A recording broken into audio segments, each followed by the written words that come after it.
Hello everyone, welcome to my channel. Students, today I have brought for you some questions of common errors asked in the CGL examinations conducted by the SSC.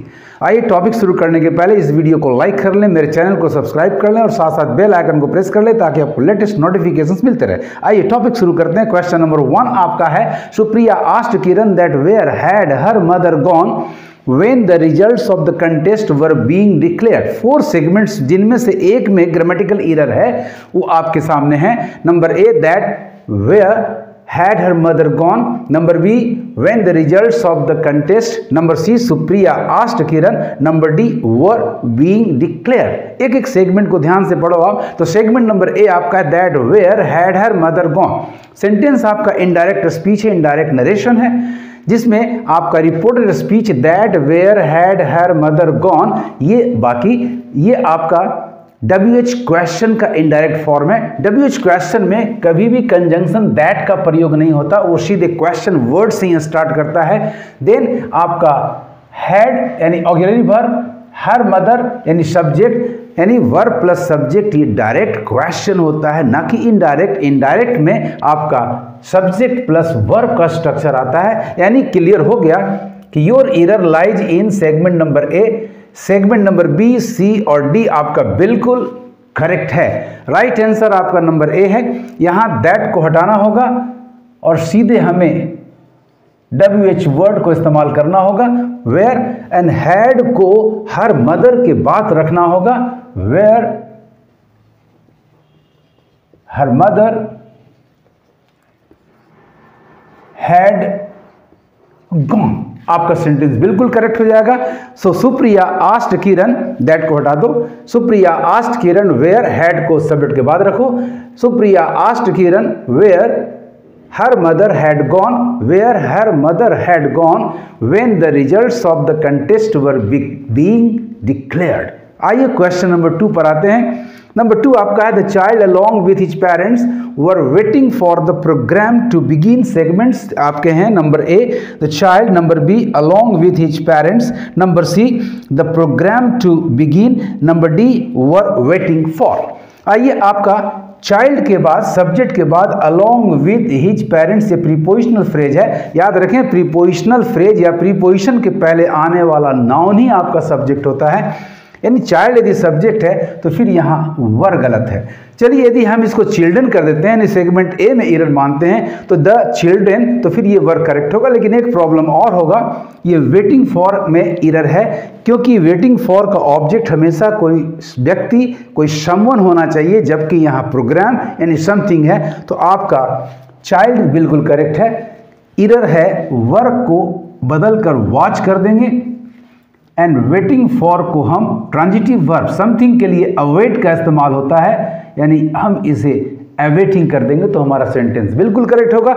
अब आइए options को examine करें। Number A child correct है, number B along with his parents correct है, number C the program to begin ये भी correct है, number D आपका एरर है, वर वेटिंग फॉर की जगह वॉज अवेटिंग होना चाहिए। यानी करेक्ट सेंटेंस स्टूडेंट्स आपका होगा, the child along with his parents was awaiting the program to begin। Now let us come to question number 3। The sentence given is not complying by any of the laws can land you into serious trouble। The 4 segments are number A into serious trouble, number B any of the laws, number C can land you, number D not complying by। अब हर segment को ध्यान से पढ़ें। Into serious trouble यानी उसमें entry दिखा रहा है, प्रवेश दिखा रहा है। सेगमेंट ए बिल्कुल करेक्ट है। Any of the laws, yes laws में से किसी भी एक का, यानी यहां भी आपका नंबर बी बिल्कुल करेक्ट जा रहा है। Can land you, can place you आपको उसमें ला सकता है, यानी कैन एबिलिटी दिखा रहा है, सर्टेनिटी दिखा रहा है, बिल्कुल सही है।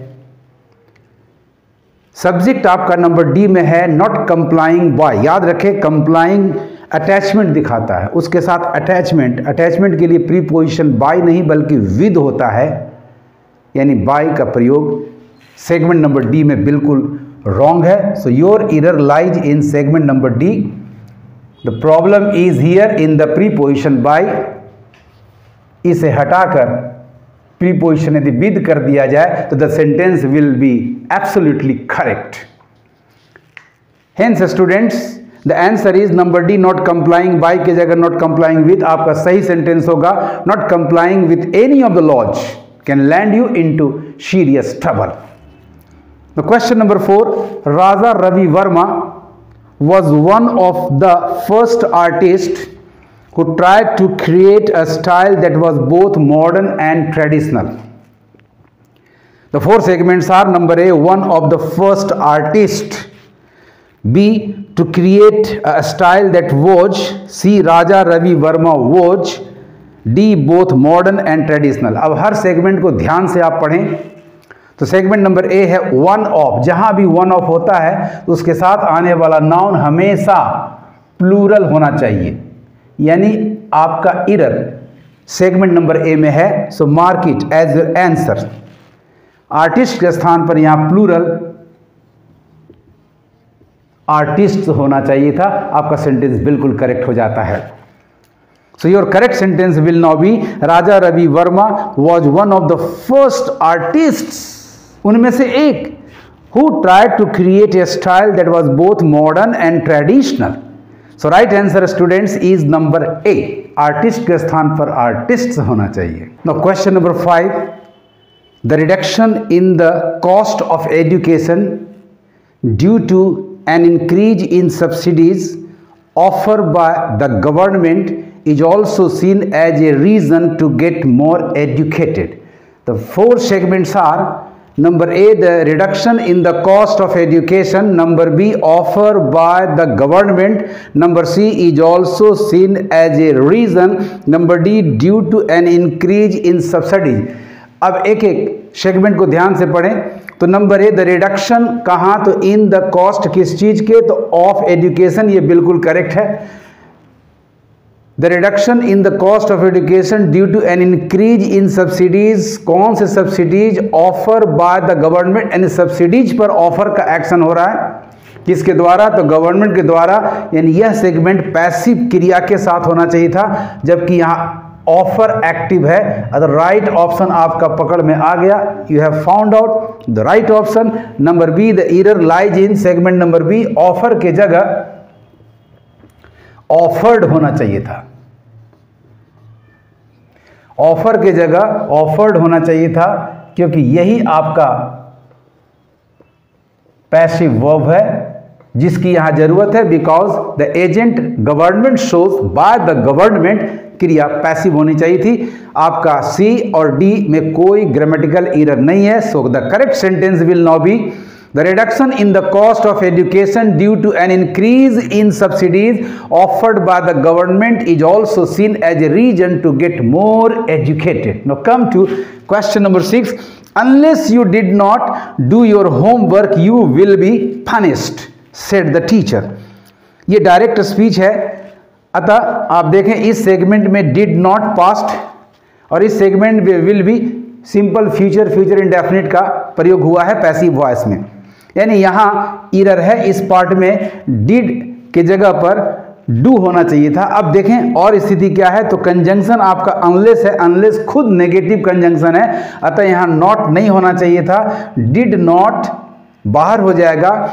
Unless you do your homework, यही पार्ट हमें चाहिए। देखें किस सेगमेंट में हमें इस तरह का आंसर मिलता है। तो आपके 4 सेगमेंट्स हैं। Number A, do your homework; number B, do your homework, ये बिल्कुल करेक्ट है। Number B, unless you did not, yes पकड़ में आ गया आपका, अनलेस के साथ ये डिड नॉट बाहर चला जाएगा, तो आपका सेंटेंस बिल्कुल करेक्ट हो जाएगा। Unless you do your homework, unless you do your homework you will be punished, said the teacher. Said the teacher correct है, you will be punished correct है, यानी राइट सेंटेंस होगा आपका students, unless you do your homework, जब तक तुम अपना homework नहीं करोगे, unless you do your homework you will be punished, said the teacher. Unless के साथ कभी नॉट का प्रयोग नहीं होता, और यदि अनलेस क्लाउज में अनलेस क्लॉज की क्रिया यदि प्रेजेंट इंडेफिनिट है तो प्रिंसिपल क्लॉज की क्रिया फ्यूचर इंडेफिनिट होती है। यदि इधर की क्रिया पास्ट है तो उधर भी विल के जगह पास्ट फ्यूचर होना चाहिए था, would. So right answer is number B, unless you, और कंप्लीट करता है इस क्लॉज को number A, unless you do your homework you will be punished said the teacher. इस तरह से कॉमन एरर्स के क्वेश्चंस को देख करके डोंट गेट नर्वस, आप एक एक सेगमेंट को ध्यान से पढ़ें और पकड़ें कहां ग्रामेटिकल एरर है। आपको मेरा ये वीडियो कैसा लगा कमेंट करेंगे और ज्यादा से ज्यादा शेयर करेंगे। Thank you for watching.